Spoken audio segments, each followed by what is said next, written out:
ये भी डाइट में शामिल कर सकते हैं, या फिर सबसे बेस्ट है कि रात को 1 गिलास पानी में 1 चम्मच मेथी दाना सोख करने छोड़ दीजिए और सुबह उठकर छान कर उसको पी लें, सबसे पहले खाली पेट। तो ये आपको बहुत फ़ायदा करेगा। धूम क्या लिख रहे हो?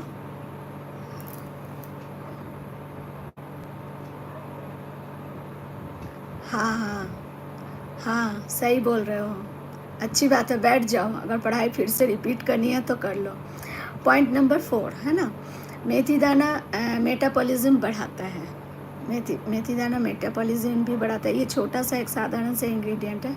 आप लोग को लग रहा होगा कि ये क्या कैसे हो सकता है, बट आप एक बार यूज़ करके देखिए, अपने डाइट में शामिल करके देखिए।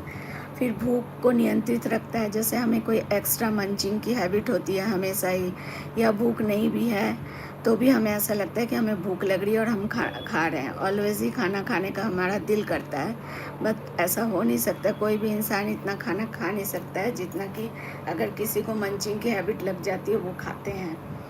तो उस चीज़ को भी वो नियंत्रित करता है। ऑल टाइम आपको भूख नहीं लगेगा। जब आपका खाने का टाइम होगा तभी आपका खाने का भी दिल करेगा और भूख भी तभी लगेगी, जिससे बदहज़मी नहीं होगी, वज़न नहीं बढ़ेगा, फिर पेट नहीं फूलेगा, बहुत सारी चीज़ों से आपको फ़ायदा होगा।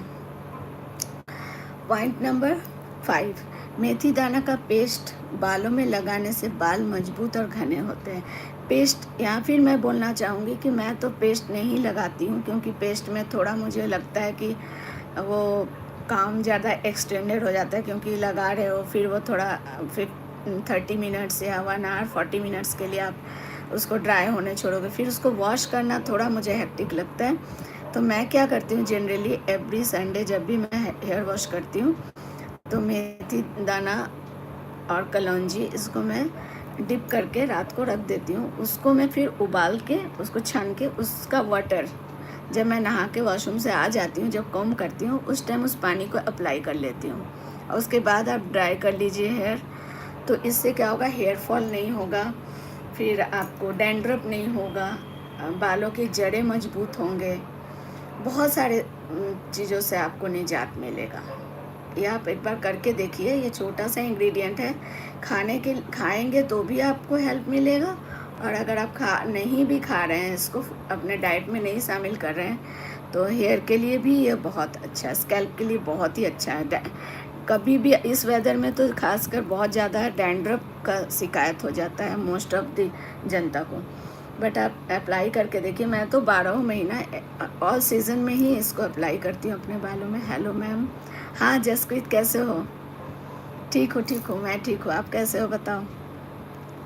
आप लोग नहीं आ रहे थे तो मैंने सोचा कि मेरा जो कंटेंट है मैं उसका ही थोड़ा सा डिस्कस कर लेती हूँ।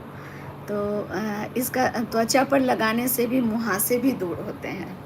अगर इसका पेस्ट आप बना लें और उसमें थोड़ा सा हाफ स्पून मुल्तानी मिट्टी मिक्स करके उसका एक हल्का सा पेस्ट बना लें रोज़ वाटर के साथ, और उसको भी अगर आप अप्लाई करते हैं अपने फेस में, तो जो होता नहीं ऑयली स्किन के वजह से आपको दाने आ रहे हैं, या फिर बाहर आप जाते हैं तो आपको इन्फेक्शन हो जाता है पोल्यूशन से, या फिर बार बार स्किन टच करने से हमारे हाथ भी उस टाइम क्लीन नहीं होता है, तो इसकी वजह से भी कई लोगों को वहाँ से छोटे छोटे दाने, वहाँ से भी नहीं, सोकल जैसे छोटे छोटे दाने हो गए, इन्फेक्शन हो गया।